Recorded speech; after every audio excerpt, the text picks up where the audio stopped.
Haleluya. Puji Tuhan, selamat pagi saudara-saudara semua. Kita akan memulai ibadah kita pada pagi hari ini. Kita siapkan hati kita, pikiran kita. Kalau kita mau datang ke hadirat Tuhan dengan segenap hati kita, dengan penuh jiwa kita. Kita mau naikkan ucapan syukur kita di hadapan Tuhan. Kita mau naikkan pujian kita. Kita mau memberikan korban syukur kita di hadapan Tuhan. Haleluya. Haleluya. Terima kasih Tuhan Yesus.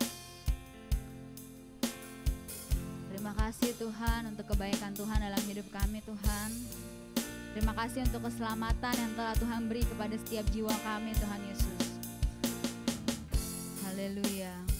Kita katakan, ya Yesus telah mati bagiku. Haleluya.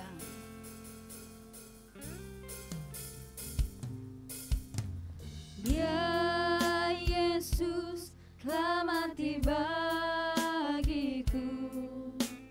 Dia Tuhan selamatkan jiwaku. Bagi Dia pujianku tak dapat ku balas kasih-Nya. Dia angkatku, Dia angkatku jadi anaknya. Beri damai di dalam hidup. Bagi Dia sembahku, bagi Dia sembahku. Hanya Dia segalanya bagiku. Bagi Dia segala pujian. Bagi Dia segala pujian, hormat serta syukur kekal selamanya. Bagi Dia segala pujian, hormat serta syukur selama-lamanya. Kita mau katakan bahwa Yesus telah mati buat setiap kita. Dia Tuhan yang selamatkan kita. Dia Yesus telah mati bagiku. Dia Tuhan selamatkan jiwa. Dia Tuhan selamatkan jiwaku. Bagi Dia pujianku tak dapat ku balas kasih-Nya. Dia angkatku, Dia angkatku jadi anaknya. Beri damai di dalam hidupku. Bagi Dia sembahku. Hanya Dia segalanya bagi. Kita mau katakan, bagi Dia segala pujian. Bagi Dia segala pujian, hormat serta syukur kekal selamanya. Bagi Dia segala pujian, hormat serta syukur selama-lamanya. Bagi Dia segala pujian. Bagi Dia segala pujian, hormat serta syukur kekal selamanya. Bagi Dia segala pujian, hormat serta syukur selama-lamanya. Haleluya. Mari naikkan ucapan syukurmu di hadapan Tuhan. Haleluya. Bahwa Yesus selamat untuk setiap kita. Dia Tuhan penyelamat dalam hidup kita. Oleh sebab itu mari kita datang menyembah Dia. Kita mau katakan bahwa Tuhan Yesus, Engkau sungguh baik Tuhan. Terima kasih Tuhan. Bagi Bagimu lah Tuhan segala pujian kami Tuhan, hanya bagimu saja Tuhan. Haleluya. Kami mau datang di hadirat-Mu Tuhan, kami mau memuji-Mu Tuhan.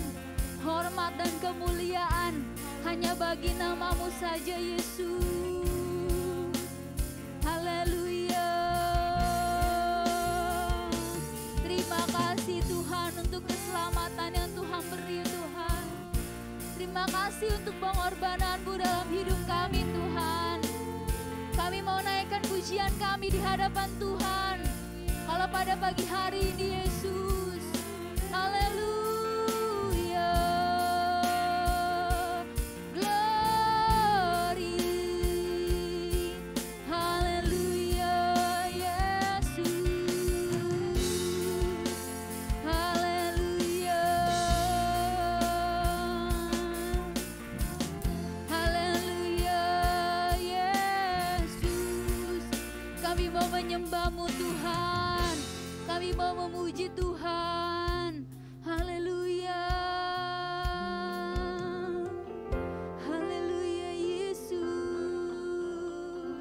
Terima kasih Tuhan untuk penyelamat-Mu Tuhan Yesus, keselamatan yang telah Engkau beri kepada kami Tuhan. Kami mau naikkan pujian kami di hadapan Tuhan saja Yesus. Hanya hormat kemuliaan bagi nama-Mu Tuhan Yesus. Haleluya. Haleluya Yesus.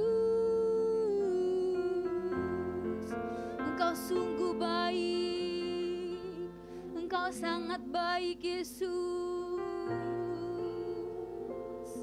Haleluya.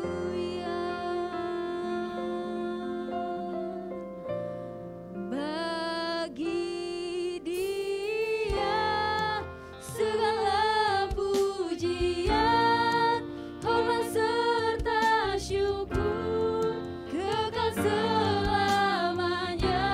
Bagi Dia segala pujian, hormat serta syukur selama-lamanya. Katakan, bagi Dia segala pujian kita. Bagi Dia segala pujian, hormat serta syukur kekal selamanya. Bagi Dia segala pujian, hormat serta syukur selama-lamanya. Saya undang kita bangkit berdiri, katakan, bagi Dia, bagimu Tuhan, segala pujian hanya bagimu saja Yesus. Kami mau naikkan syukur kami di hadapan-Mu Tuhan, bahwa Tuhan Yesus sungguh baik Tuhan. Haleluya. Terima kasih Yesus. Dengan segenap hati, katakan, bagi Dia segala pujian. Haleluya. Hormat serta syukur kekal selamanya. Bagi Dia segala pujian, hormat serta syukur selama-lamanya. Selama-lamanya. Selama-lamanya. Selama-lamanya Tuhan kami mau bersyukur. Selama-lamanya. Haleluya Tuhan. Hormat serta syukur hanya bagimu saja Tuhan. Terima kasih Tuhan Yesus untuk kematian Tuhan, untuk kebangkitan Tuhan. Terima kasih untuk setiap hidup kami Tuhan. Terima kasih Bapa untuk kebaikan Tuhan dalam hidup kami Bapa. Tak henti-hentinya kami bersyukur di hadapan Tuhan saja. Tuhan Yesus, pada pagi hari ini Tuhan, anak-anak Tuhan sudah berkumpul di rumah Tuhan. Dan kami Tuhan merasakan, merindukan Tuhan, kuasa Tuhan hadir di tempat ini Tuhan. Berkati ibadah kami ini Tuhan. Biarlah ibadah kami ini Tuhan boleh menyenangkan hati Tuhan saja. Biarlah puji-pujian kami naikkan di hadapan Tuhan. Penyembahan kami Tuhan, tepuk tangan kami Tuhan, hanya untuk menyenangkan hati Tuhan saja Bapa. Tuhan tolong Bapa anak-anak Tuhan, baikkan dalam perjalanan, tibakan mereka Tuhan di rumah Tuhan dengan selamat, tidak kurang satu apapun. Tuhan, kami akan memuji Tuhan, kami akan menaikkan syukur kami di hadapan Tuhan. Kami mau katakan bahwa Tuhan Yesus sungguh baik dalam hidup kami Tuhan. Terima kasih Bapa, kami siap memuji nama-Mu Tuhan. Dalam nama Tuhan Yesus Kristus, kami berdoa dan mengucap syukur. Haleluya, amin. Haleluya, haleluya, puji Tuhan. Haleluya. Ini masih banyak yang kosong, boleh agak majuan. Jadi saya berkelihatan gitu. Soalnya saya tinggi jadi gak kelihatan. Haleluya, boleh tengok kanan kirinya. Salam versi Corona bilang selamat hari Minggu, Tuhan Yesus memberkati. Haleluya. Kita mau naikkan ucapan syukur kita di hadapan Tuhan. Kita mau katakan bahwa Yesus sungguh baik. Dia sangat baik dalam hidup kita. Dia mati bagiku, Dia bangkit bagi kita. Haleluya. Dia Tuhan, alhamdulillah hidup kita. Dia baik, Dia sangat baik. Haleluya. Haleluya.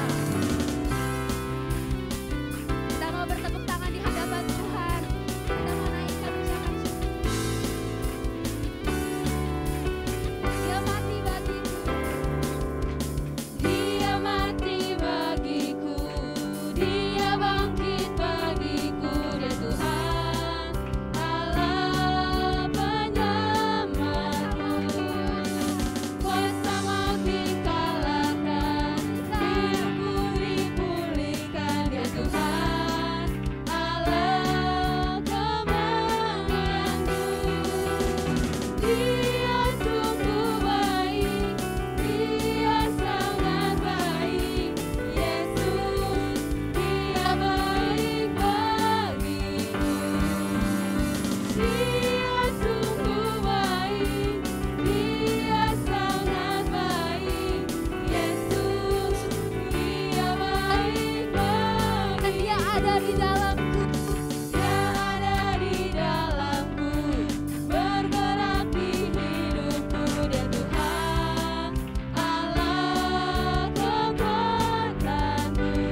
Oleh sebab itu mari naikkan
jempol ya, masih ada jempol kan? Kita boleh angkat di hadapan Tuhan, dua-duanya kita mau mengatakan Tuhan Yesus sungguh baik, sangat baik dalam hidup kita. Haleluya, tiada berkesudahan kasih setia Tuhan. Kita mau memuji Tuhan, kita mau naikkan ucapan syukur kita. Haleluya, tiada berkesudahan kasih setiamu. Tiada berkesudahan kasih setiamu Tuhan, selalu baru rahmat-Mu bagiku. Hari berganti hari, hari berganti hari, tetap kami lihat kasih setiamu Tuhan, kasih-Mu tak pernah berakhir di hidup. Angkat jempolnya, katakan Tuhan Yesus baik. Haleluya.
Kita percaya bahwa Tuhan Yesus sungguh baik, amin.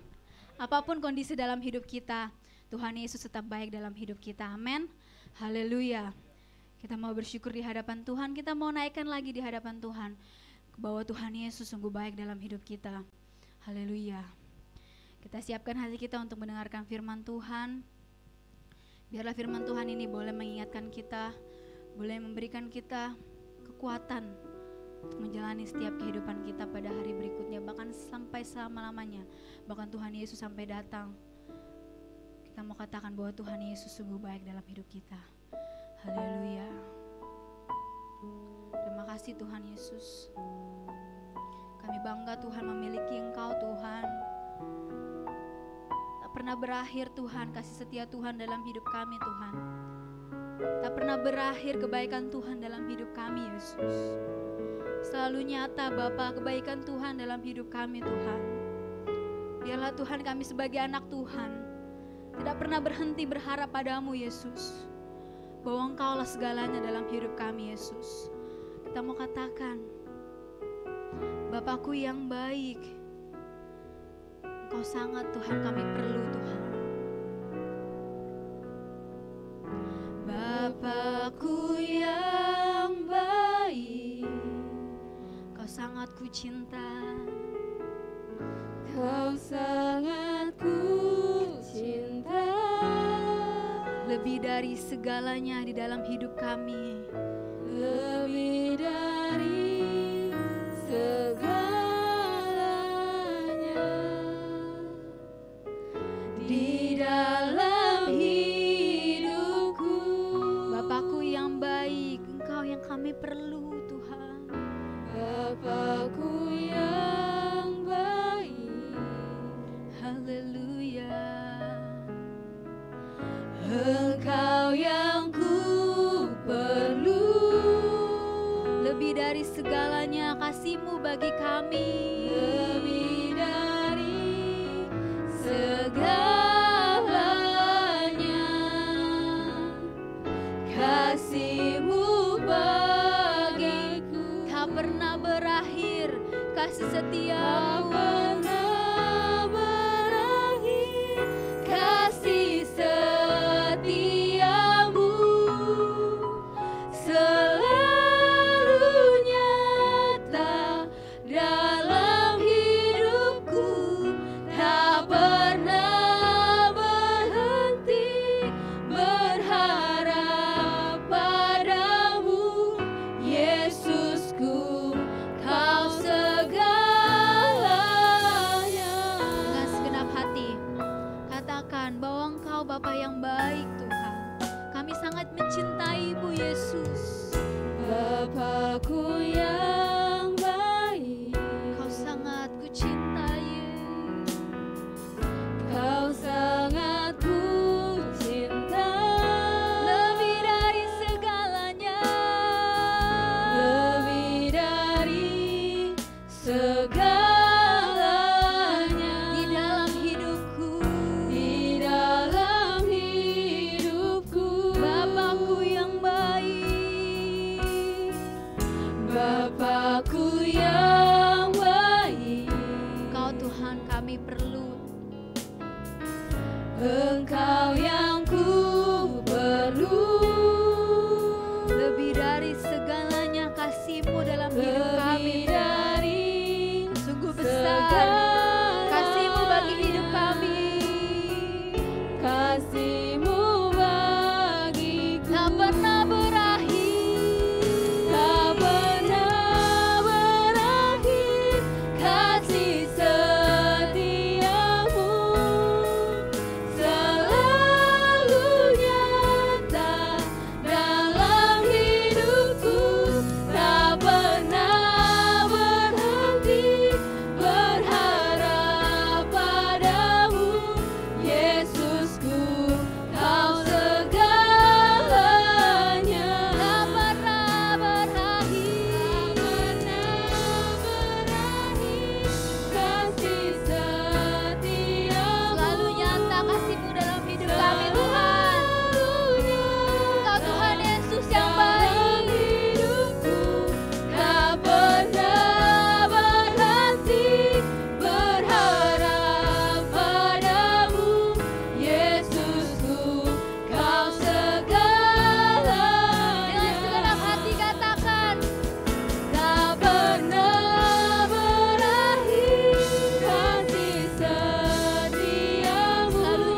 kebaikan-Mu dalam hidup kami Tuhan.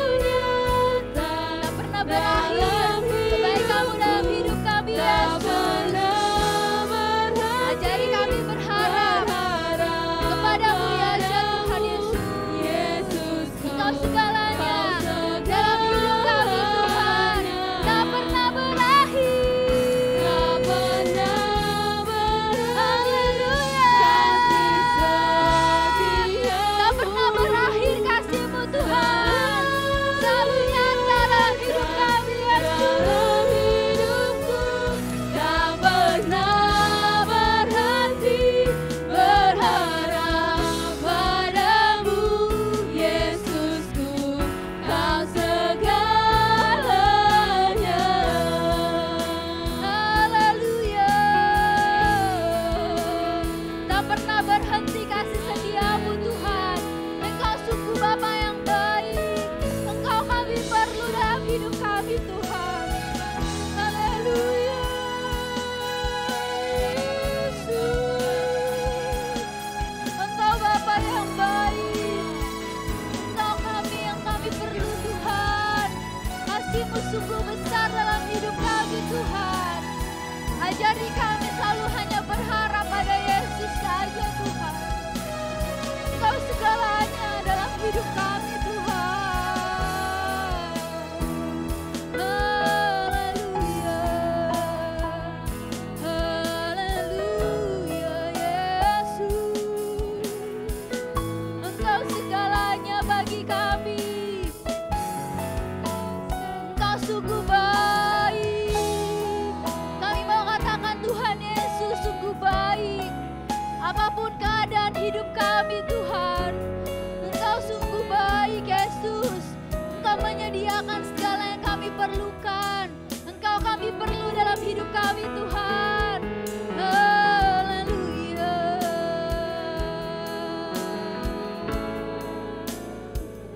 Tak pernah berakhir Kasih setiamu selalu nyata kasih-Mu Tuhan. selalu nyata dalam hidupku, tak pernah berhenti berharap padamu Yesusku, Kau segalanya.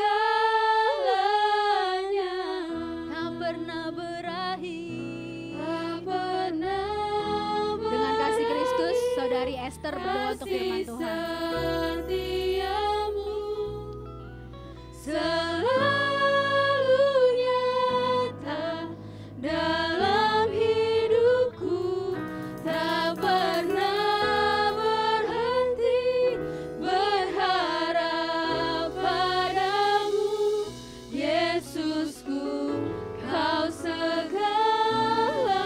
Yesusku, Kau segalanya. Yesusku, Kau segalanya. Yesusku, Kau segalanya. Yesusku, Kau segalanya.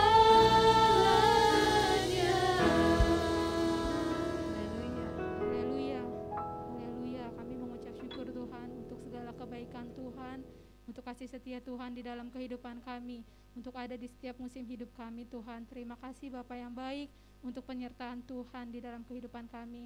Tuhan, bila sebentar kami akan mendengarkan sebagian dari firman-Mu Tuhan, Engkau urapi hamba-Mu yang akan memberitakan kebenaran firman Tuhan, biar apa yang keluar dari mulut lidahnya Tuhan semuanya berasal daripada Tuhan, sehingga kami Tuhan, umat-Mu Tuhan, diberkati Tuhan. Engkau urapi juga kami Tuhan, umat-Mu Tuhan Yesus. Terima kasih Bapa yang baik, terima kasih Tuhan Yesus. Kami alaskan doa kami di dalam nama anak-Mu Tuhan Yesus Kristus. Haleluya, haleluya, amin. Amin. Kita akan mendalam firman Tuhan. Saya serahkan kepada hambanya.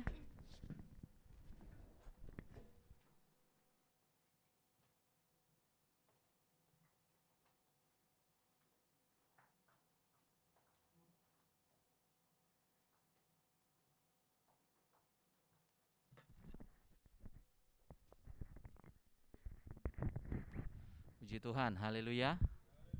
Haleluya. Salam sejahtera bagi kita semua. Kita ada di minggu pertama bulan Agustus. Kita masuk lagi ya bulan yang baru. Saya mau mengingatkan bagi Bapak Ibu sekalian bahwa ibadah Jumat kita sudah mulai ya, sudah dimulai kembali. Datanglah Bapak Ibu sekalian ya. Memang di satu sisi ada bahaya, tapi ya di satu sisi kita percaya kita pun perlu melakukan ibadah kita kepada Tuhan. Ya, jadi istilahnya ya lihatlah pada dua sisi ya. Kalau terlalu fokus kepada sisi bahaya, ya kita nggak buat apapun. Ya, tapi kalau istilahnya ya jangan juga kita nggak melihat sisi bahayanya. Yang penting kita patuhi saja protokol kesehatan, jaga diri kita ya, jaga kesehatan kita dan jangan kehilangan kesempatan untuk beribadah, untuk melayani Tuhan. Ya, jadi pakailah ya, karena toh kita tidak selamanya di dunia ya. Kita pasti akan selesai dari dunia, dan kalau kita sudah selesai tidak ada kesempatan lagi. Selama masih ada waktu, kita pakailah itu, tapi bukan berarti juga kita tidak peduli ya terhadap pandemi yang sedang berlangsung ini ya. Jaga kesehatan kita, pakai APD ya. Istirahat yang cukup ya, jangan stres ya Bapak Ibu sekalian ya. Kemarin saya bilang orang nggak sakit karena corona, nggak mati karena corona, mati karena stres. Ya, jadi istilahnya balance lah ya, seimbang dalam hidup ini. Dan yang terutama ya tentu hal-hal rohani. Karena saya suka kali katakan rumah kita itu bukan di dunia, kita hanya ngontrak di dunia ya. Rumah kita itu di sorga. Kita bukan penduduk dunia ini. Ya, kita di dunia ini hanya ngontrak sementara. Rumah kita itu ada di sorga. Jadi jangan gara-gara hal yang sementara kita kehilangan sorga, itu kebalik. Ya, lebih bagus kita kehilangan yang sementara tapi kita dapat hal yang sorga. Mari kita lihat Alkitab kita. Saya berkhotbah dengan tema jangan lupa ya, ojo lali kata orang Jawa ya. Jangan lupa. Lukas pasalnya yang ke-7 ayat 36 sampai 47. Mari kita akan baca bergantian. Lukas pasalnya yang ke-7 ayat 36 sampai 47.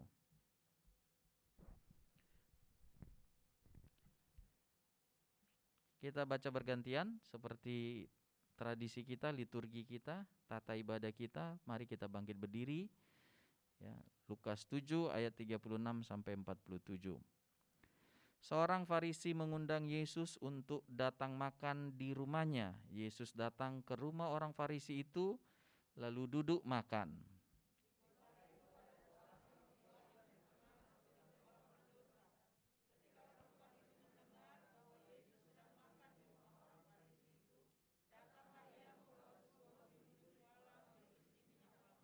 Sambil menangis ia pergi berdiri di belakang Yesus dekat kakinya, lalu membasahi kakinya itu dengan air matanya dan menyekanya dengan rambutnya. Kemudian ia mencium kakinya dan meminyakinya dengan minyak wangi itu.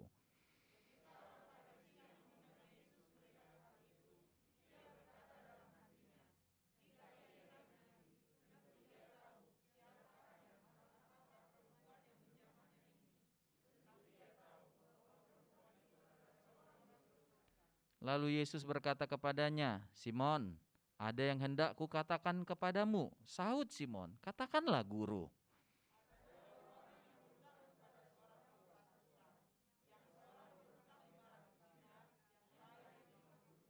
Karena mereka tidak sanggup membayar, maka ia menghapus hutang kedua orang itu. Siapakah di antara mereka yang akan terlebih mengasihi dia?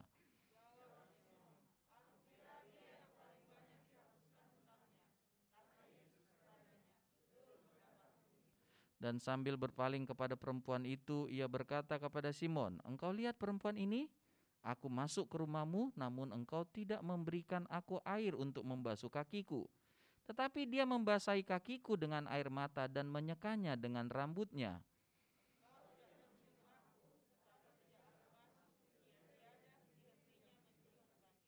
Engkau tidak meminyaki kepalaku dengan minyak, tetapi dia meminyaki kakiku dengan minyak wangi.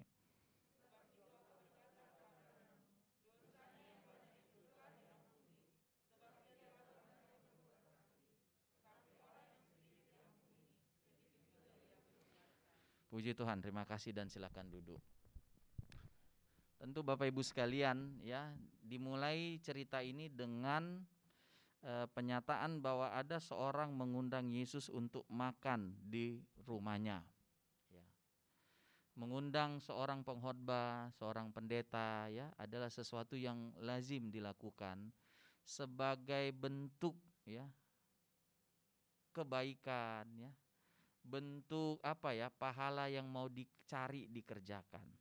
Jadi ini tradisi yang bukan baru muncul sekarang Bapak Ibu sekalian. Ini tradisi yang dari dulu ya, istilahnya kita menjamu seseorang, apalagi menjamu hamba Tuhan sebagai wujud ya, gimana kita akan kasih makan Tuhan. Ya, caranya ya kasih makan hamba Tuhan. Kasih makan ya jemaat Tuhan. Ya, kita ya ketika kolekte dijalankan kan kita bilang memberi bagi Tuhan. Emang itu kita kirim, mana rekening Tuhan? Ya kan? Tapi kan ada perwakilan Tuhan di dunia ini, itulah hamba-hamba Tuhan. Jadi kalau Bapak Ibu ya mau memberi bagi Tuhan, maka Bapak Ibu memberi kepada hamba-hamba Tuhan, memberi kepada saudara-saudara kita ya. Jadi kita enggak kirim ya uang kita ya habis di kota ini kita kirim ke sorga. Enggak ada ekspedisi yang bisa sampai sorga Bapak Ibu sekalian ya, tidak ada mobil, motor, pesawat yang sampai ke sorga. Jadi ketika kita ya sehat dalam rohani, maka tentu kita akan mau do something gitu ya, berbuat sesuatu bagi Tuhan. Dan salah satu caranya adalah ya mengundang makan ya, istilahnya memikirkan kebutuhannya. Jadi Yesus kan pengkhotbah ya, pemberita firman, dan adalah hal yang biasa, adalah hal yang lazim begitu ya saat itu, di mana ya, pengkhotbah itu diajak makan ya, diundang makan, menyatakan kebaikan ya, menyatakan ya rasa terima kasih ya kepada hamba Tuhan itu. Lalu Bapak Ibu sekalian, ketika Yesus diundang makan, kan sebagai orang Israel ada tradisi ya, ada adat istiadat, atau supaya gampang kita tangkap, ada kebiasaan yang harusnya dilakukan. Kalau kita mengundang makan seseorang, apalagi hamba Tuhan, Bapak Ibu sekalian ya, maka tentu ya ada SOP-nya begitu kan, ada tradisi ya, ada adat ya. Kalau kita mau artikan adat itu sebagai kebiasaan ya, sebagai tradisi yang baik, yang bisa diteruskan. Tradisinya Bapak Ibu sekalian ya, bagi orang Yahudi, maka waktu tamu itu datang ya, dia harus taruh tangannya di pundak, lalu cium tamunya itu, menyatakan shalom ya, sejahteralah, makmurlah, sehatlah. Pokoknya segala sesuatu yang baik bagi tamu yang datang ke rumahnya atau yang diundangnya itu.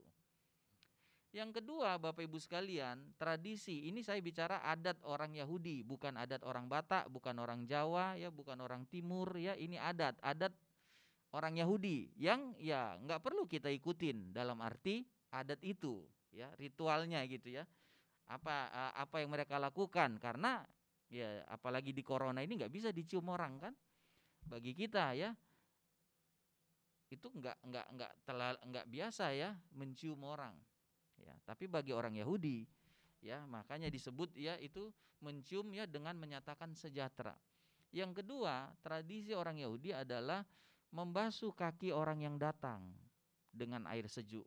Ya kita tahu padang gurun Bapak Ibu sekalian. Ya, dan waktu itu kan orang tidak pakai sepatu yang tertutup semuanya.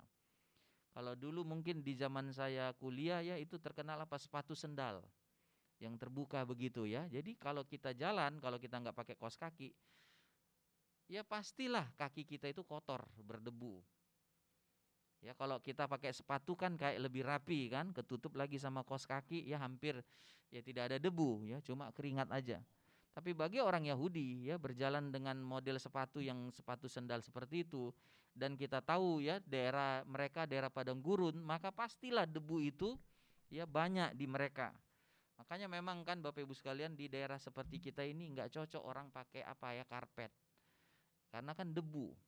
Kalau di Australia Bapak Ibu sekalian, kenapa kita nonton orang kok pakai sepatu di tempat tidur? Karena daerah memang mereka nggak ada debu begitu ya. Jadi kita mesti kontekskan ya daerah kita, jangan kita paksa ya model Australia, karpet semua full ini ya, Ya, nyampe di Indonesia ya, waduh setengah mati bersihinnya. Ya, karena berdebu, ya di bawah karpet itu malah nggak sehat. Ya. Jadi kembali lagi, ini kan saya katakan ritualnya atau tradisi adatnya orang Yahudi itu cuci kaki orang yang datang dengan air sejuk. Yang ketiga, dia akan kasih ya botol kecil berisi minyak wangi, minyak yang menyegarkan untuk orang yang datang itu. Semprotkan minyak itu di kepalanya, jadi kayak membuat fresh, segar, enak. Dan tahukah Bapak Ibu sekalian, dari 3 tradisi ini nggak ada yang dilakukan Simon.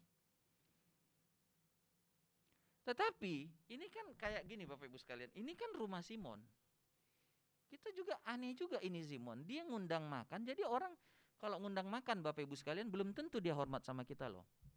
Ya, jadi jangan terlalu senang dulu, ya lihat dulu dia ngundang makan itu ya betul dari hatinya ya, prepare the best ya, yang siapkan yang terbaik, atau ya sekedarnya aja. Ya Bapak Ibu sekalian ya, ngundang pendetanya, ya ngundang teman-teman gerejanya, ya belum tentu dia persiapkan yang terbaik. Atau menjalankan sesuatu yang dinilai memang sebagai sesuatu yang lazim, biasa, sebagai kita, nggak usah lah saya bilang orang Yahudi ya, itu adatnya dia.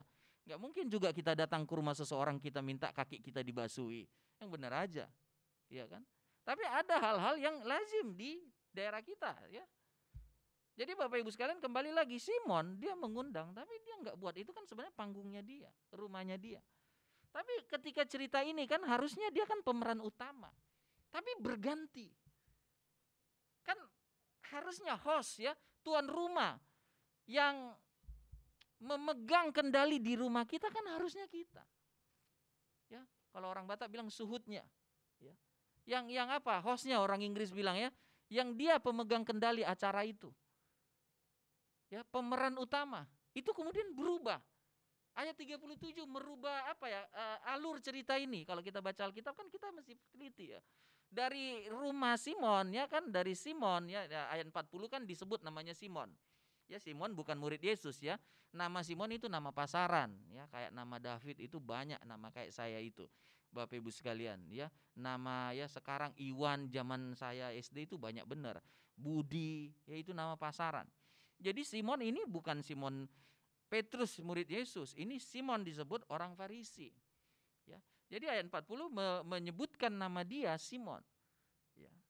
Lalu di rumah Simon ini ayat 37, di kota itu ada seorang perempuan yang terkenal sebagai seorang berdosa. Ketika perempuan itu mendengar bahwa Yesus sedang makan di rumah orang Farisi itu, datanglah ia membawa sebuah buli-buli pualam berisi minyak wangi. Dimunculkan satu tokoh yang baru dan backgroundnya itu, statusnya itu enggak banget. Memang Bapak Ibu sekalian ya, kalau di kota besar kita hampir tidak tahu apa pekerjaan.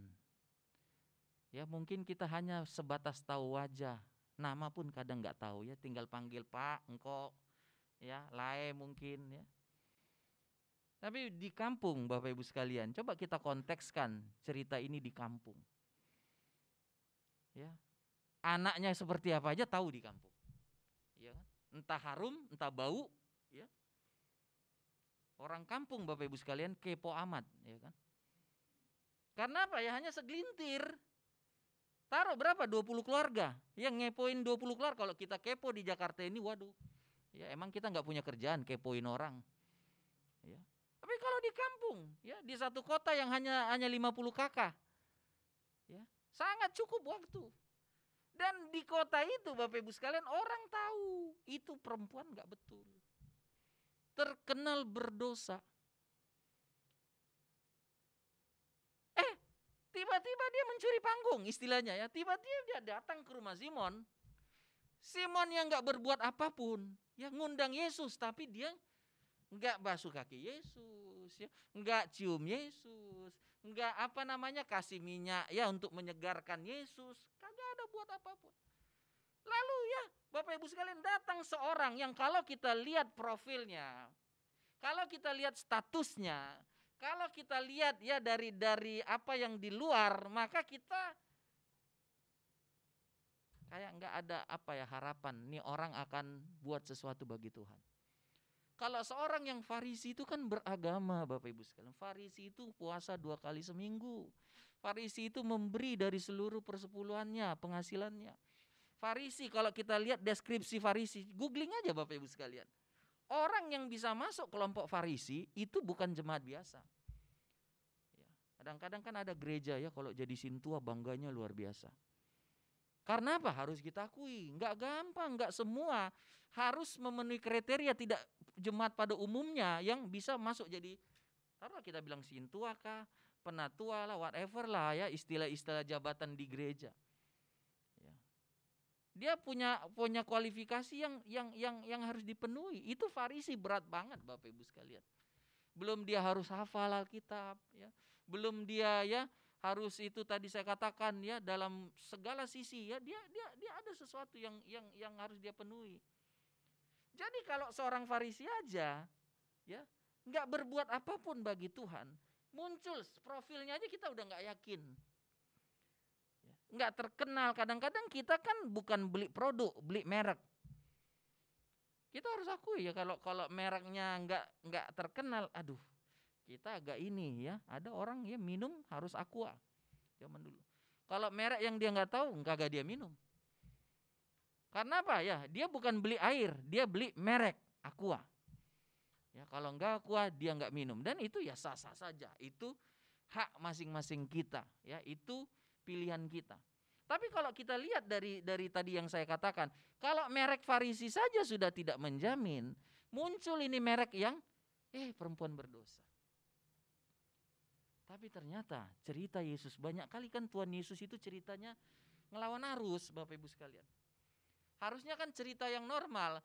Kalau orang Farisi aja Bapak Ibu sekalian ya tidak berbuat sesuatu kepada Tuhan, ya, tidak menunjukkan kasih kebaikan kepada Tuhan, ya, walaupun dia mengundang Yesus makan, ya, apalagi orang yang terkenal sebagai wanita berdosa, ya.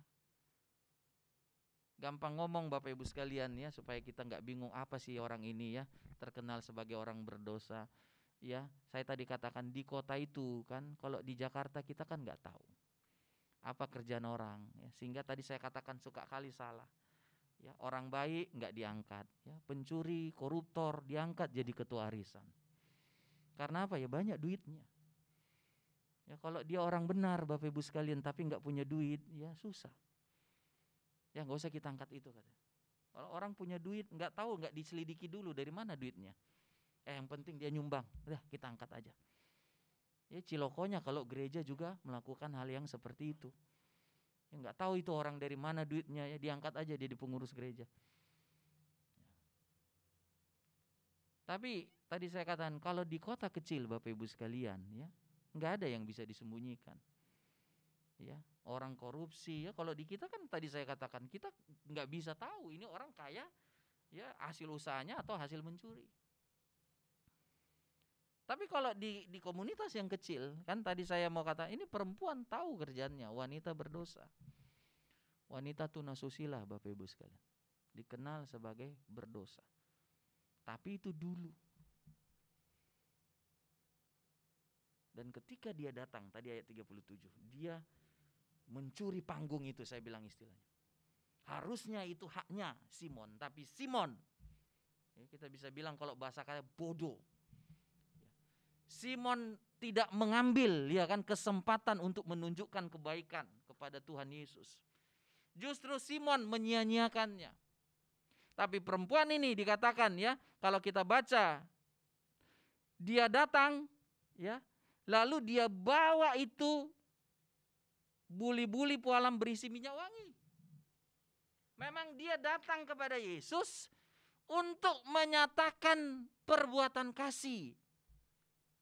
Jadi kan niatnya memang Bapak Ibu sekalian ingin menunjukkan perbuatan kasihnya, menunjukkan terima kasihnya kepada Tuhan. Jadi memang ada unsur kesengajaan. Memang Simon, perempuan yang terkenal sebagai perempuan berdosa ini, Bapak Ibu sekalian ya, sejak awal Dia sudah menunjukkan, ya memang ada kesengajaannya untuk memang dia mau menyatakan ini kasihnya kepada Tuhan. Tidak peduli stigma, ya apa omongan-omongan yang diberikan orang ini siapa ini XWTS. Ya, ngapain ini datang? Dia bukan datang untuk orang, dia datang untuk Tuhan. Kadang-kadang Bapak Ibu sekalian, ya omongan-omongan orang. Ya. Kemarin ada orang yang ini share di grup, ya kayak ketakutan gitulah. Saya baik-baik tanya, bukan di grup gereja kita ya. Maksud Bapak bikin itu apa? Ya. Kalau ada sesuatu yang mau disampaikan, sampaikan. Tapi jangan kayak nyebar ketakutan, saya bilang ya. Kalau fakta, data, berita semua bisa baca ya. Enggak cuma lu kali yang punya gadget ya, smartphone. Semua ya, portal berita kita semua bisa baca. Cuma ketika engkau share itu di grup ya, tujuanmu itu apa, saya bilang. Ya saya nggak tahu, entah dia juru entah bilang nggak ada Pak, cuma ingatkin supaya kita lebih ketat aja kesehatannya, kata. Oh iya. Terima kasih lah ya, tapi kalau ada tujuannya saya bilang ya, sesuatu untuk ingatkan dia, jangan sembarang share. Ya, karena apa? Saya suka kali bilang kan, ketakutan itu ya Bapak Ibu sekalian lebih gampang ditangkap daripada iman. Ingat itu. Ya, berita yang menakutkan lebih ditangkap orang ya, berita buruk lebih diingat daripada berita baik. Itu manusia. Belajar dari Alkitab ya. Berita yang pokoknya menakutkan itu lebih kayak kena ke kita, masuk otak kita daripada berita iman. Ya, contohnya kan 10 pengintai, 2 pengintai. 10 bilang nggak bisa kita masuk Kanaan. Besar kali mereka. Mati kita ini sama mereka. 2 pengintai bilang bisa bersama Tuhan. Berita mana yang diterima? Berita busuk kan? Berita yang menakutkan diterima orang, malah mau dilemparin yang berita iman. Jadi kalau kita kontekskan sekarang, malah berita-berita iman, berita-berita mengajak ibadah, berita-berita menguatkan iman ya, membuat jangan takut, itu malah dianggap ya lu mah nggak pakai hikmat ya. Jangan sok beranilah ya kan, diomongin gitu. Tapi berita-berita yang menakutkan malah oh iya ini berita betul, kita harus patuhi katanya. Jadi kembali lagi Bapak Ibu sekalian ya, jadi perempuan yang dikenal perempuan berdosa ini memang dia datang, dia mau tunjukkan. Dalam hatinya ada seperti hutang budi. Sesuatu yang harus dia buat, tidak peduli bahwa keadaan saat itu sebenarnya bukan panggungnya dia, bukan rumahnya. Bukan bagiannya, bukan jambarnya Bapak Ibu sekalian. Tapi karena Simon ya, enggak melakukan bagian, Simon tidak tahu siapa dirinya. Dia menganggap dirinya tidak berhutang kepada Tuhan. Dia menganggap dirinya tidak mendapatkan belas kasihan kemurahan Tuhan. Tapi wanita ini tahu dia wanita pelacur. Tuhan ampuni dosanya. Sehingga apa? Dia dengan sengaja, aku sudah diampuni dosa. Aku sudah mendapat anugerah Tuhan. Kalau bukan karena kebaikan Tuhan, binasa aku. Kalau bukan Tuhan, siapa yang menerima wanita model itu Bapak Ibu sekalian? Kita harus ingat, kita harus mundur ya berapa ribu tahun zaman Yesus ya. Di zaman sekarang aja wanita begitu ya dianggap waduh hancur banget ya. Apalagi di zaman Yesus. Ya. Tapi Yesus terima, Yesus jadikan dia anaknya, ampuni dosanya. Itu mendorong dia. Mendorong dia bawa minyak kepada Yesus ya. Orang biasa membasuh kaki tamu dengan air sejuk, dia basuh kaki Yesus dengan air matanya, melap ya, menyeka dengan kain lap lah Bapak Ibu sekalian. Dia ya wanita Yahudi Bapak Ibu sekalian, hanya melepaskan rambutnya itu nggak boleh mesti kayak orang Yahudi Bapak Ibu sekalian, tahu kan kayak Muslim. Rambut terurai itu hanya depan suaminya. Ini enggak kayak kita terurai di depan semua orang kan. Dia sanggulan apa gitu. Tapi di Yesus artinya apa? Begitu suci kudusnya seorang wanita. Enggak boleh kelihatan di depan orang banyak. Hanya di depan suaminya. Konsepnya kan seperti itu. Dia menunjukkan kecantikannya, rambutnya yang terurai apa. Tapi di hadapan Yesus itu rambut yang sangat terhormat, sangat tinggi luhur, dijadikan kain pel. untuk menyekah kaki Yesus. Kita kan heran.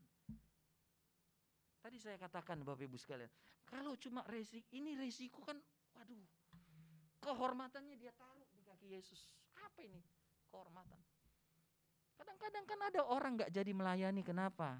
Ya, oh ada korban di situ. Kenapa? Ya, aku diomong-omongin, ngapain aku layani? Kenapa? Ini, ya ada orang nggak berani ke gereja, kenapa? Ini ada corona ada. Tapi wanita ini mengajarkan kita kehormatannya. Saya bilang tradisi Yahudi. Saya suka kali bilang, mari belajar tradisi Yahudi supaya lebih paham Alkitab. Bagi wanita Yahudi nggak boleh rambutnya terurai di depan banyak orang. Hanya di depannya, di kamar, di depan suaminya. Dia tutup semua, ya kan? Itu ya seperti saudara kita Muslim, ya tutup semua, ya matanya aja yang kelihatan. Jadi Bapak Ibu sekalian, ya. Tapi dia melakukan hal ini, ya sehingga cuma kadang-kadang gini Bapak Ibu sekalian, ngebingunginnya apa? Hal yang baik disebut orang, coba orang kan kadang-kadang orang kan hanya bisa melihat yang jeleknya, yang lalunya. Di depan matanya dia mencontohkan teladan yang baik nih loh, kamu Simon, ya. Yesus datang kamu tidak basuh kaki. Yesus datang kau tidak cium. Kalau wanita ini bukan wajah Yesus yang dicium, kakinya.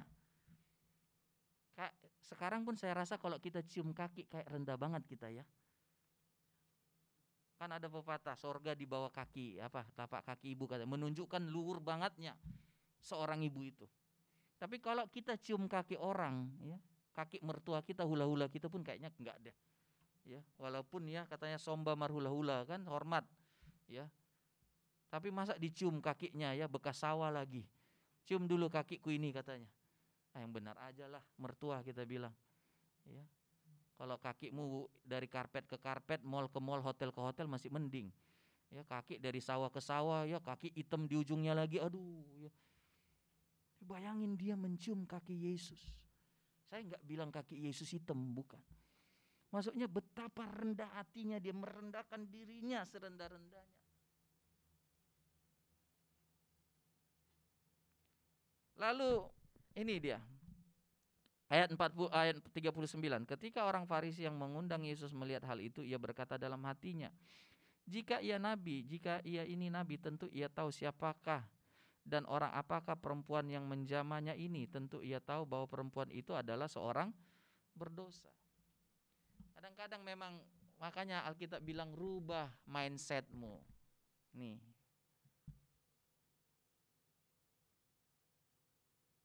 Kenapa? Kalau kita mindset kita, cara pikir kita nggak berubah, nggak bisa kita maju dalam Tuhan, Bapak Ibu sekalian. Kan harusnya dia kan mikir dong, ini perempuan kok ngelakuin ini ya? Malah pikirannya ini, orang kalau pikirannya nggak dirubah Tuhan, makanya kita sama-sama berdoa Bapak Ibu sekalian. Saya hari Jumat kan khotbah, orang pintar belum tentu dia bisa percaya Yesus Tuhan.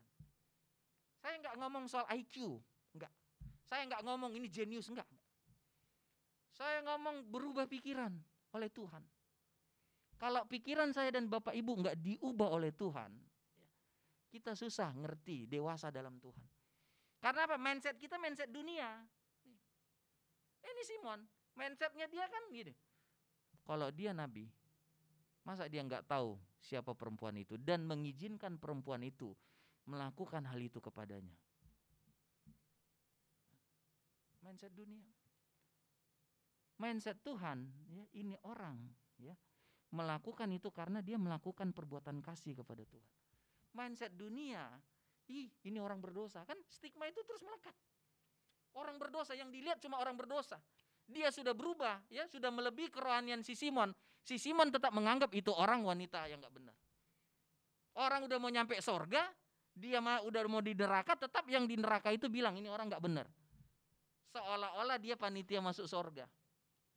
Harus hati-hati kita Bapak Ibu sekalian. Mungkin dulu orang itu berdosa, mungkin dulu orang itu kerohaniannya di bawah kita, tapi ya kalau tidak ada kemajuan pada kita, maka saya tadi katakan Simon udah hampir neraka, wanita itu sudah hampir di sorga, dia masih berani ngomong. Kalau Yesus tahu siapa wanita itu. tentu dia tidak akan mengizinkan wanita itu berbuat seperti itu. Padahal Simon sudah mau neraka. Kalau dia nggak berubah pasti dia binasa. Wanita itu sudah mau sampai di sorga.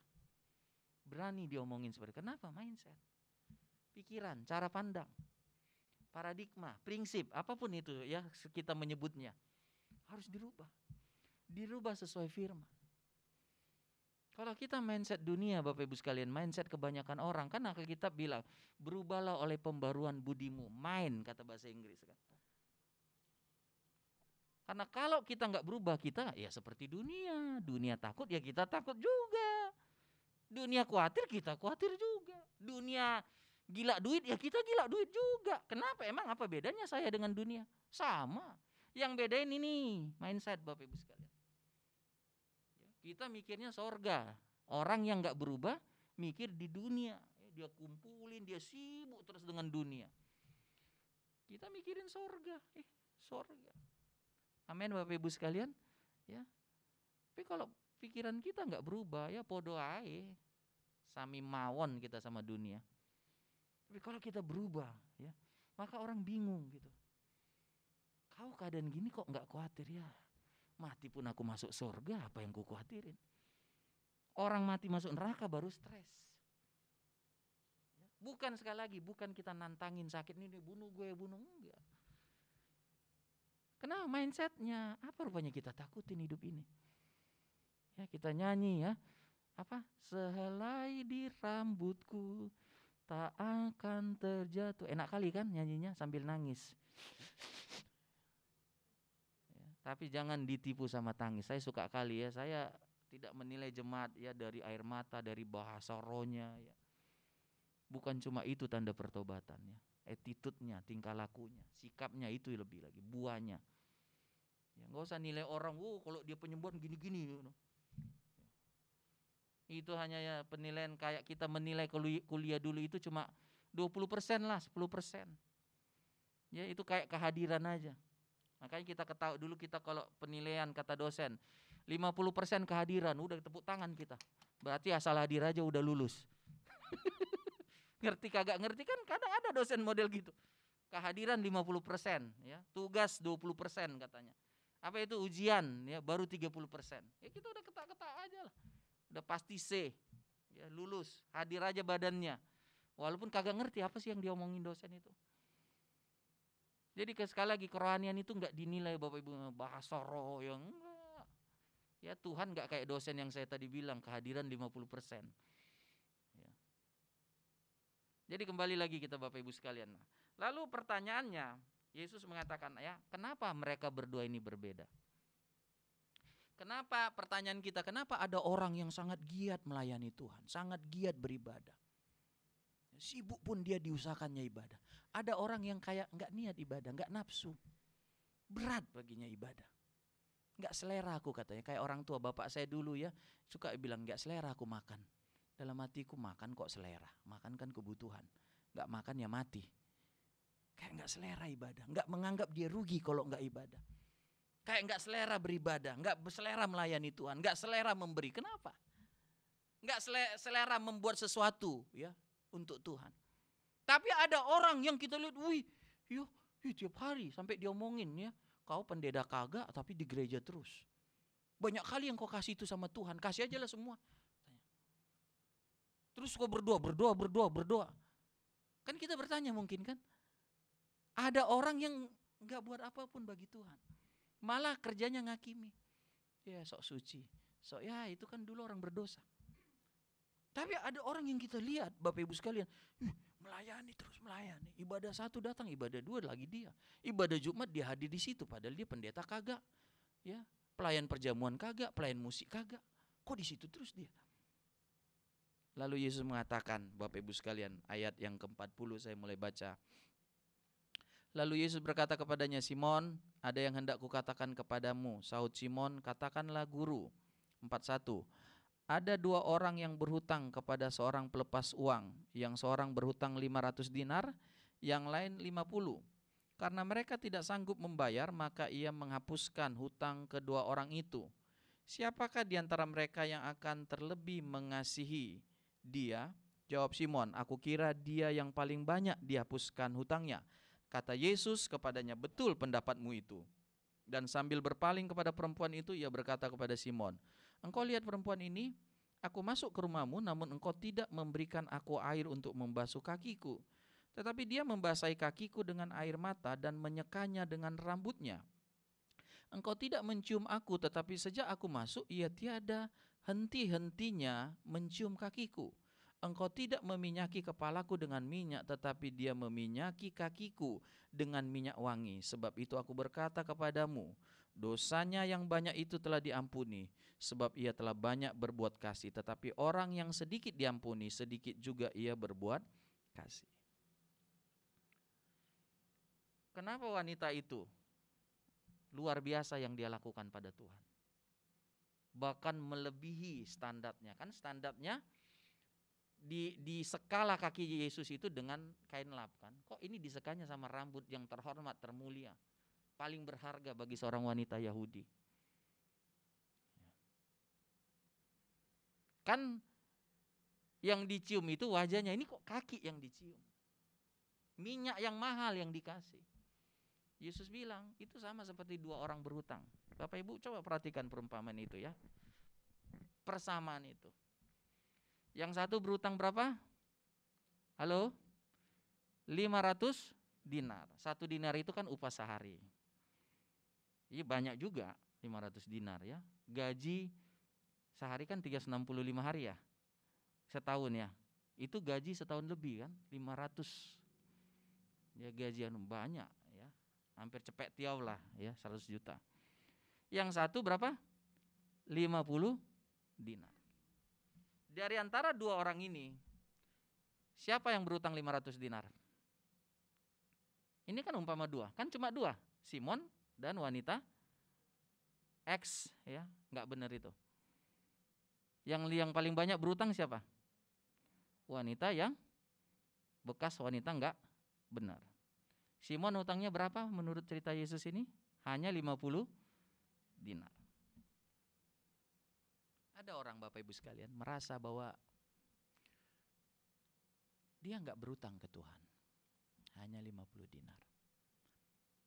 Atau mungkin dia lupa bahwa dia itu hidup karena kebaikan Tuhan. Saya mau tanya, sekalipun 50 dinar, bisakah orang itu membayar hutangnya?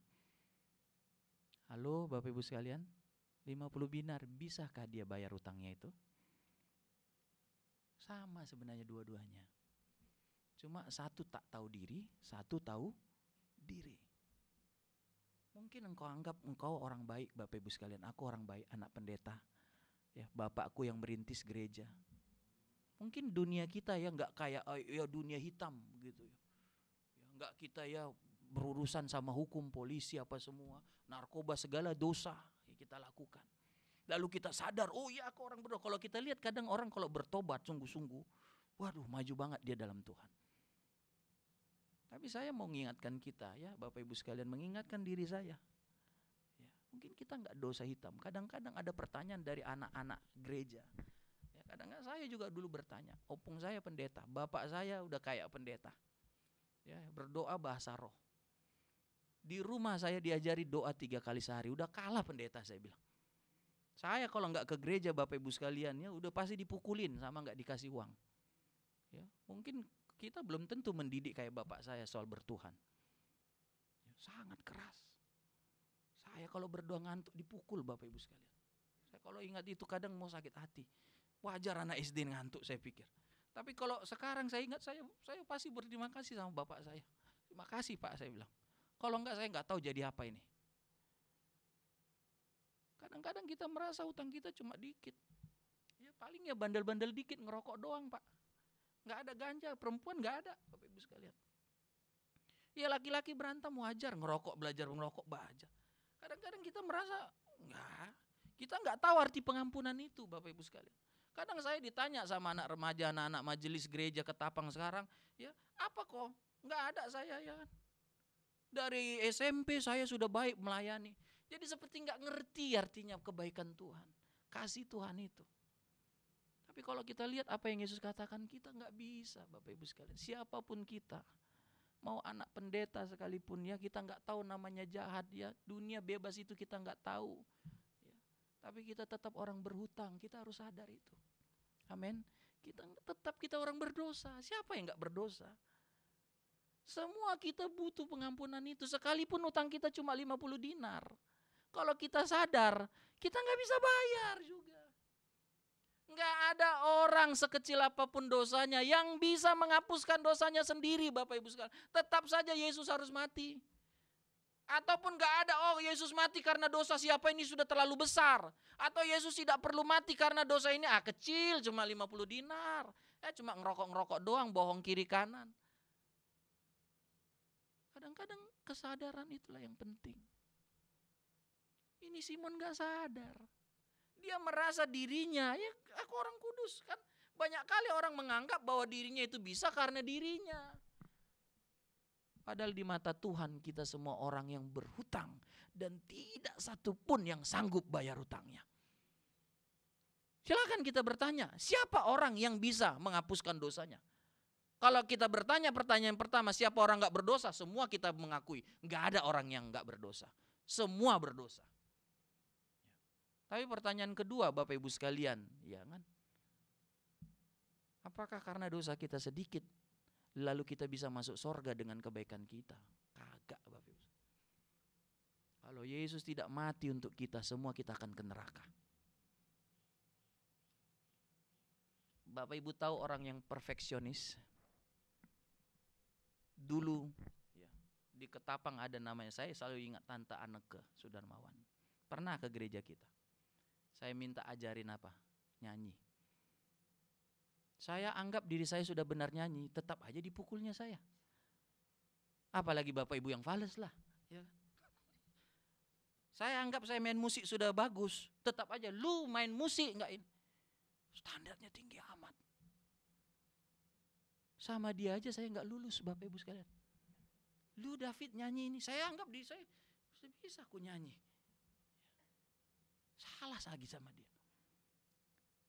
Sehingga kadang-kadang ya kalau dia ada kita takut nyanyi. Kita diam aja. Kita nyanyi pasti salah.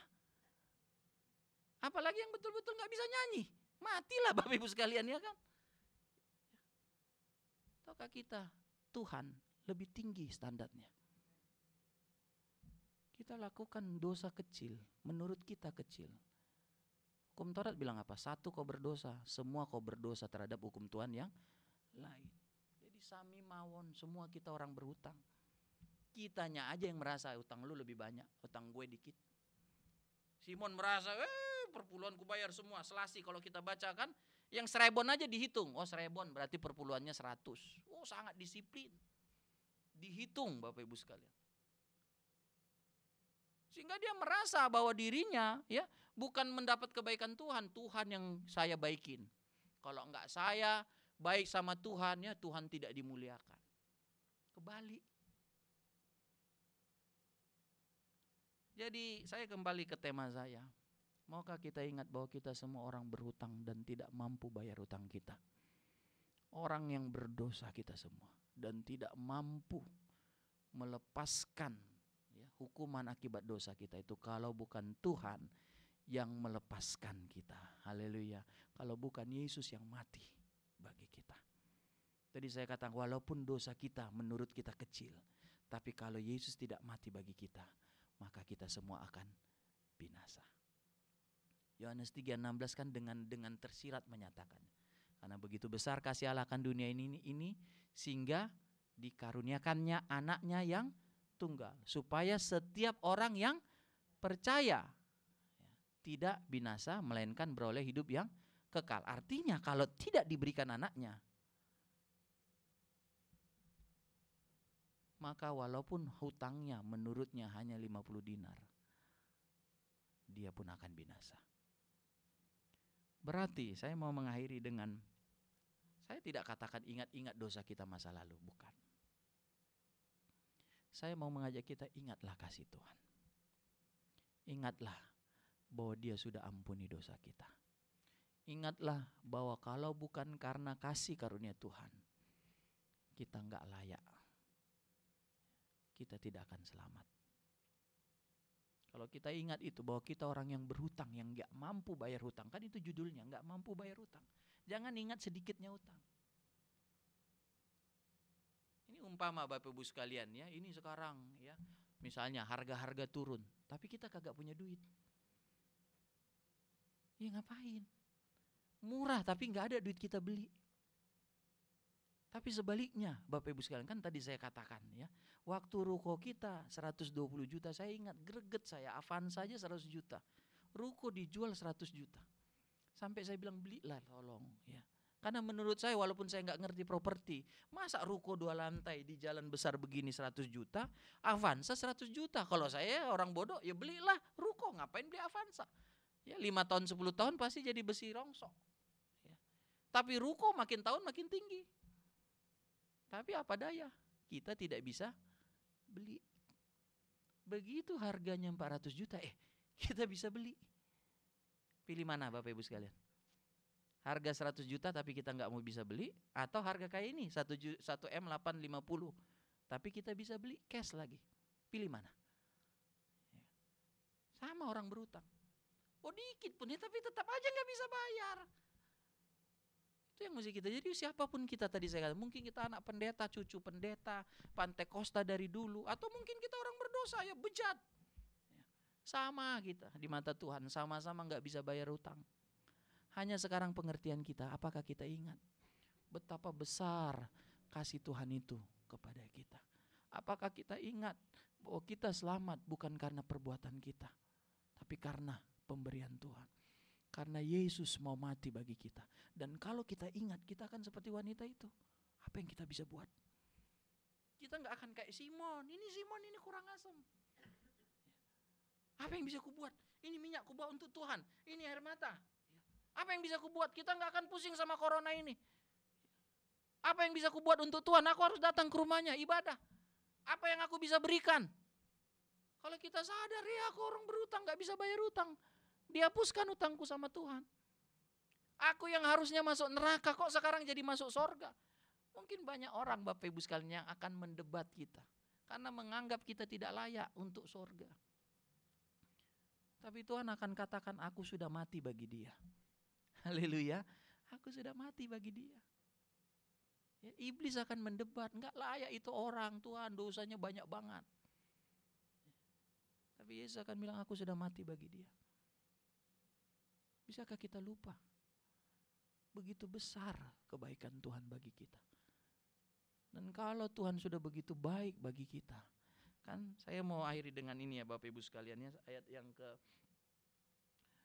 47. Sebab itu aku berkata kepadamu, dosanya yang banyak itu telah diampuni sebab ia telah banyak berbuat kasih. Tetapi orang yang sedikit diampuni, sedikit juga ia berbuat kasih. Berbuat kasih. Jadi kita ada dalam perjamuan Tuhan. Tuhan perintahkan kita melakukan ini untuk mengingat Tuhan. Mengingat bahwa kita adalah orang yang diampuni dosanya. Siapapun kita. Kita toh tetap orang berdosa. Tadi saya katakan prinsipnya sama. Mau dosa 1, mau dosa 2, mau dosa 1000 sama-sama ke neraka. Kalau tidak ada pengampunan dosa. Kan? Mau 500 dinar, mau 50 dinar, ya, sama-sama nggak bisa bayar utang. Ya, sama sebenarnya dua-dua, cuma satu ngerti, satu kagak ngerti. Ya, biarlah kita ingat ya. 1 Korintus 15 ya. Dengan ayat ini kita akhiri ya, 1 Korintus 15. Ayat 10. Mari kita baca bersama-sama 1 Korintus 15. Atau mungkin mulai ayat 9 kita baca ya. Mulai ayat 9 kita baca. 1 Korintus 15 ayat 9 dan 10. 1, 2, 3. Karena aku adalah yang paling hina dari semua rasul, bahkan tidak layak disebut rasul, sebab aku telah menganiaya jemaat Allah.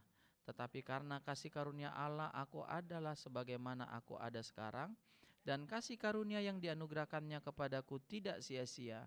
Sebaliknya, aku telah bekerja lebih keras daripada mereka semua, tetapi bukannya aku, melainkan kasih karunia Allah yang menyertai aku. Paulus ingat kasih karunia Tuhan. Paulus bukan orang bejat secara moral, Bapak Ibu sekalian. Dia bukan pemerkosa, dia bukan pezina, dia bukan pembunuh biasa ya, bunuh kriminal, bukan. Kalau kita bilang dosanya itu kan lebih dia mau mematikan kekristenan. Kalau soal amal ibadah kan dia orang Farisi kan, seorang yang memang hidupnya itu ingin mengumpulkan upah bagi Tuhan. Gampangnya begitulah dia. Dan saking bablasnya dia menganggap bahwa kekristenan itu ajaran sesat. Jadi di situ dia bunuh orang-orang yang percaya Yesus adalah Tuhan. Tapi poinnya yang kita lihat adalah dia tahu aku ini orang yang dapat kasih karunia Tuhan. Aku orang berdosa katanya. Kalau bukan kasih karunia Tuhan, aku akan binasa. Jadi sekali lagi, saya tidak ajak kita ingat-ingat dosa kita, lupakan, Tuhan sudah ampuni. Tapi saya ajak kita mengingat kita adalah orang yang menerima kasih karunia Tuhan. Kalau Tuhan sudah begitu baik bagi kita, kalau Tuhan sudah mau mati bagi kita, masa kita nggak mau mati bagi Tuhan? Amin, Bapak Ibu sekalian. Ya, kok nggak fair amat ya? Kalau Tuhan ya dia bayar semuanya, masa ya resiko sakit kita nggak berani sama Tuhan? Kok nggak adil banget ya kita ya? Nggak tahu diri banget ya menurut saya ya. Oh, Yesus mau mati untuk kita, masa kita nggak mau mati untuk dia? Jadi wanita ini ingat siapa dirinya. Aku orang berdosa, tapi menerima pengampunan dari Tuhan, pelepasan hutang.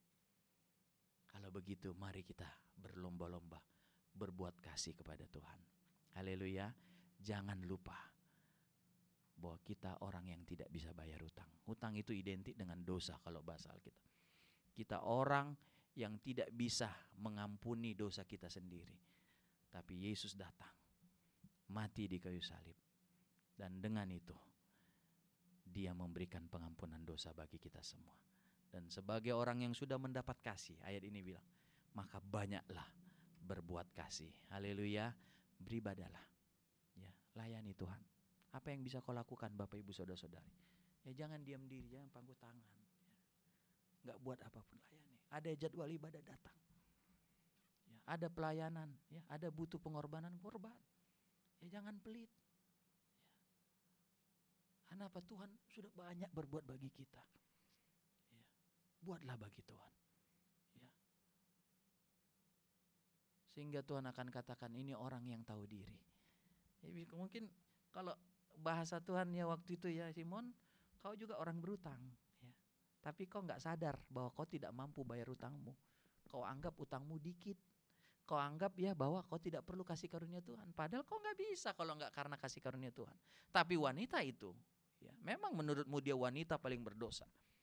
Tapi dia tahu bahwa dia mendapatkan pengampunan dosa dan dia tahu membalas kebaikan Tuhan itu. Jadi tema hidup kita adalah apa yang kita bisa buat untuk membalas kasih Tuhan. Ya, jadi kalau kita masih hidup Bapak Ibu sekalian, temanya saya bilang apa yang kita bisa buat untuk Tuhan. Kalau enggak adanya kita balas, ya percuma juga kita hidup. Kayak Simon ininya kita ya. Tapi kalau kita seperti wanita yang dikenal wanita yang berdosa itu, dia hidup ya, apa yang bisa kubuat? Apa yang kita bisa kubawa bagi Tuhan? Apa yang kita bisa kerjakan bagi Tuhan? Karena tema selama kita hidup adalah bagaimana aku balas kebaikan Tuhan. Karena kita hidup, kita selamat, itu karena Tuhan. Karena itu biarlah kita berbuat juga bagi Tuhan. Tuhan memberkati kita semua. Ingat kasih-Nya, ingat kebaikannya. Mari kita siapkan diri kita untuk perjamuan Tuhan. Terima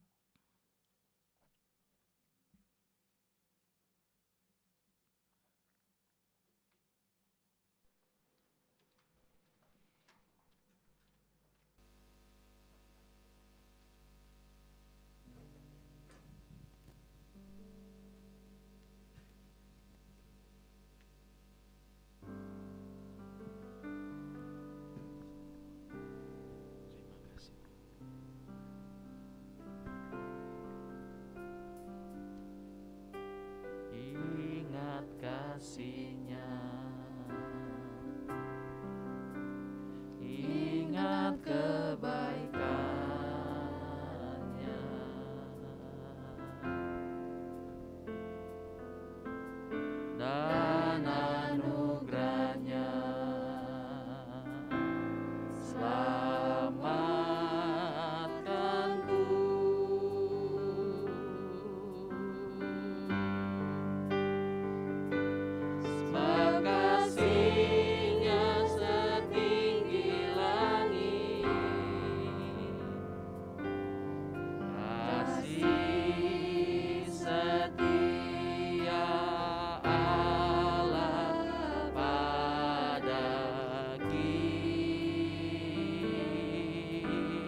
Simon, engkau tidak berbuat apapun bagi Tuhan karena engkau lupa bahwa engkau orang yang berdosa, yang tidak mampu menghapuskan dosamu sendiri. Tetapi Yesus, aku Tuhan, sudah menghapuskannya. Tapi sayang sekali Simon lupa, sehingga dia tidak menunjukkan perbuatan kasih kepada Tuhan. Berbeda dengan wanita yang dikenal sebagai wanita berdosa. Dia tidak ingat dosanya, tapi dia ingat bahwa dia orang berdosa yang menerima pengampunan dari Tuhan, sehingga dia menunjukkan perbuatan kasih. Firman Tuhan ini ditujukan bagi kita, Bapak Ibu sekalian. Apa yang kau buat bagi Tuhan? Sanggupkah engkau berdiam diri bagi Tuhan? Kalau kita melakukan seperti itu, artinya kita lupa bahwa kita orang berdosa. Mungkin kita anggap dosa kita kecil, tapi toh tetap saja kita tidak bisa ampuni dosa sendiri. Kita perlu pengampunan Tuhan. Kalau begitu, lakukanlah perbuatan kasih kepada Tuhan. Jangan berdiam diri, walaupun mungkin ada tantangan. Kita ada dalam keadaan seperti ini, tapi buatlah bagi Tuhan. Apa yang kau bisa buat bagi Tuhan, kerjakanlah, beribadahlah, memberilah bagi Tuhan, berdoalah. Tunjukkanlah perbuatan kasih kita kepada Tuhan, karena Tuhan sudah menunjukkan kasih-Nya kepada kita. Kita akan masuk dalam perjamuan Tuhan. Tuhan memerintahkan kita melakukan ini untuk mengingat akan Dia yang sudah datang ke dunia dan mati bagi kita semua. Karena itu mari kita ingat lagi, kita siapkan diri kita untuk perjamuan Tuhan. Ku takkan lupa kasih-Nya,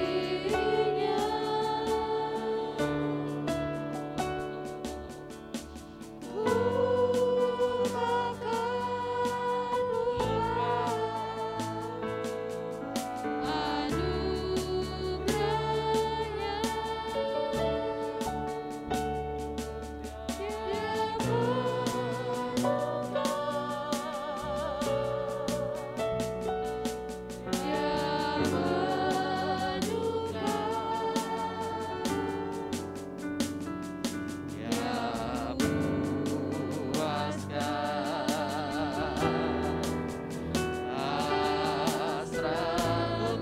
anugerah-Nya.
Tuhan untuk firman-Mu.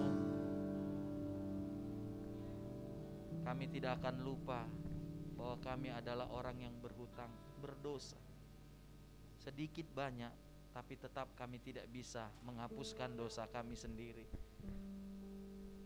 Toh tetap Yesus harus mati untuk mengampuni dosa kami. Karena itu biar ini kami ingat, kami orang yang menerima kasih Tuhan. Biarlah dalam hidup kami selalu ada pertanyaan, dengan apa akan kami balas setiap kebaikan yang Tuhan sudah lakukan, sehingga kami akan bekerja melayani Tuhan, menunjukkan perbuatan kasih kami kepada Tuhan.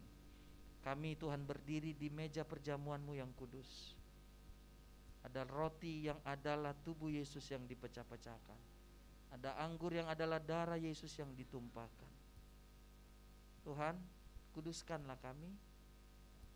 Ampuni dosa salah kami Tuhan, supaya perjamuan ini Tuhan mendatangkan berkat bagi kami.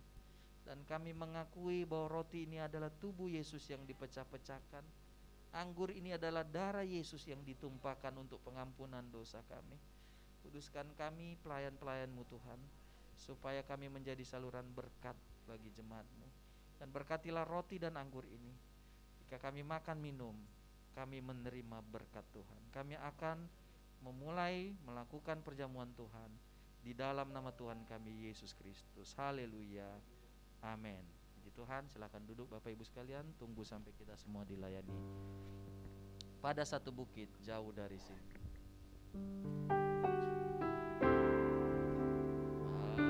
Pada satu bukit jauh dari sini, lihat salib Tuhan berdiri.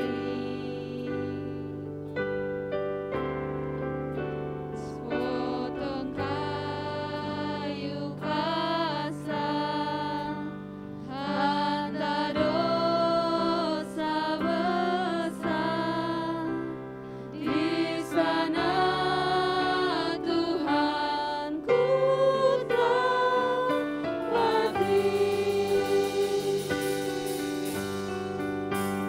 Ku datang pada salib itu, ku ingat cintanya Tuhanku. Biar ku jatuh pada kakinya, sana ku dapat ampun dosa.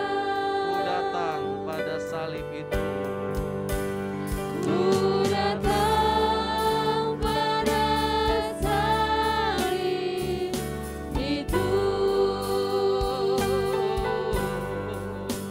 ku lihat cintanya Tuhanku.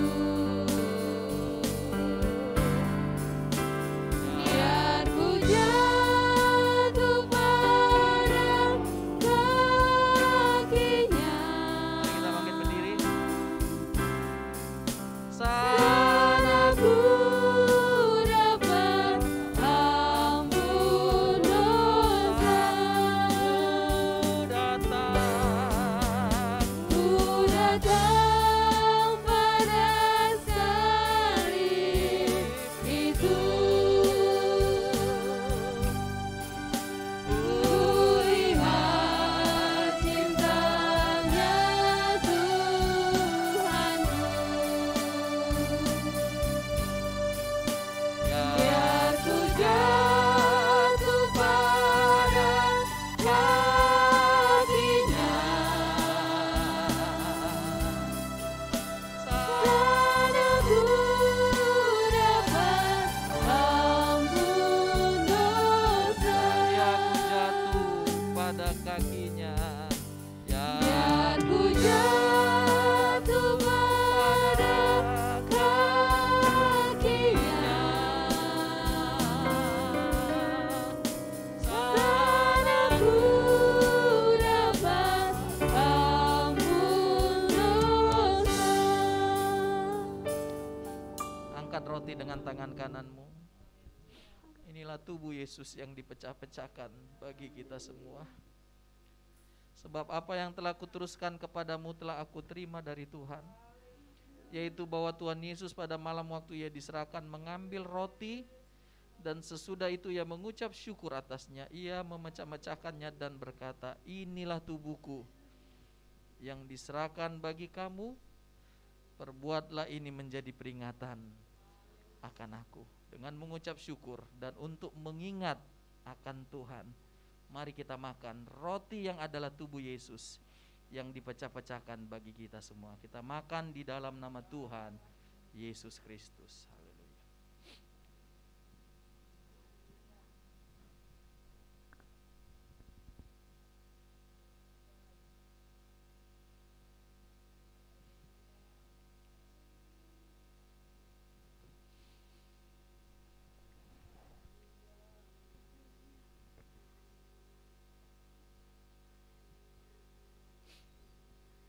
Angkat cawan.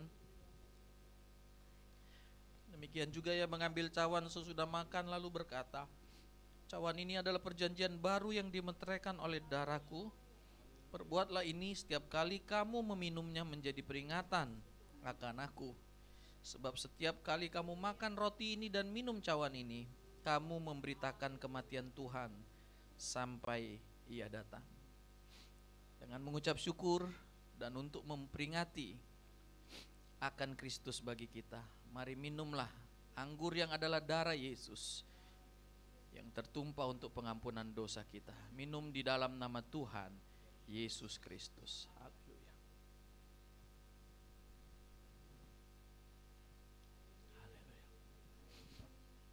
Haleluya. Salibnya, salibnya.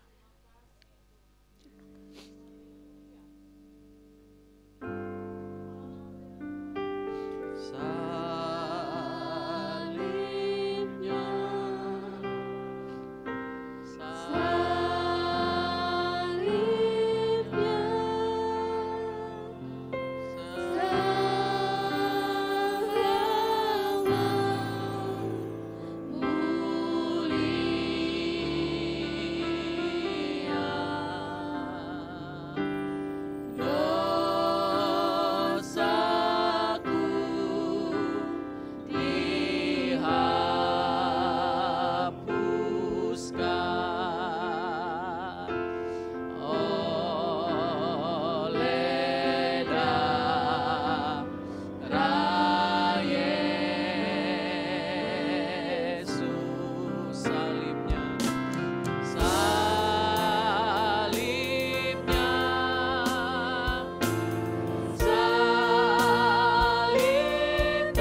seperti tradisi kita, lewat perjamuan Tuhan kita mohon mujizat.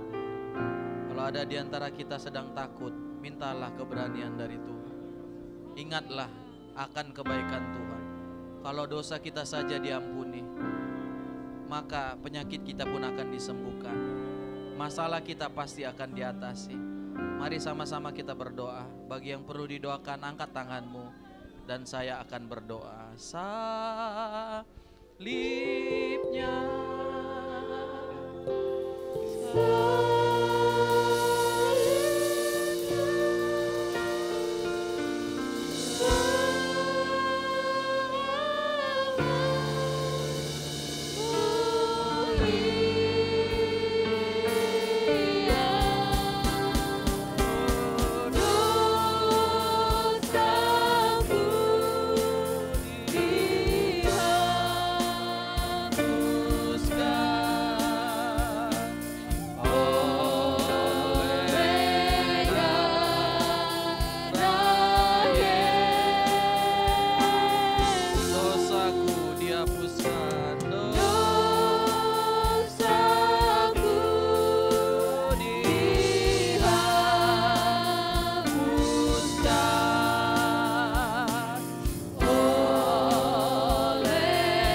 mengingatkan kami semua adalah orang berdosa. Dosa kecil, dosa besar.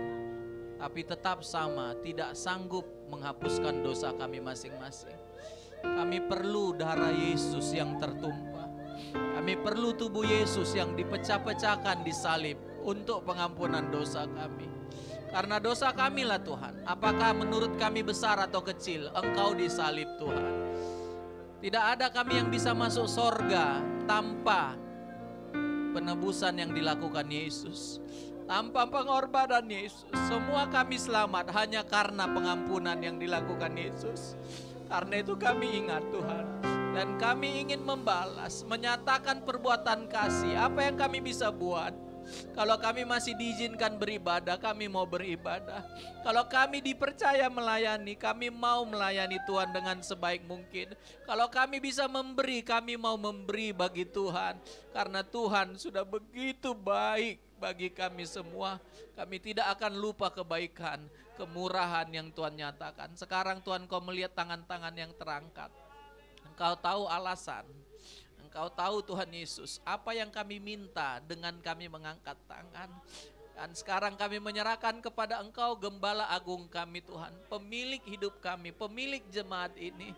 Tuhan, nyatakanlah kebaikan-Mu, nyatakanlah mujizat-Mu. Kami adalah gereja yang percaya bahwa Yesus tidak berubah. Mujizat masih ada sampai sekarang Tuhan. Karena itu kami rindu Tuhan melihat mujizat Tuhan kerjakan. Bagi kami khususnya yang mengangkat tangan, Tuhan nyatakan mujizat dalam nama Yesus. Mujizat Tuhan kerjakan. Biarlah kuasa Tuhan terjadi di tengah-tengah kami Tuhan.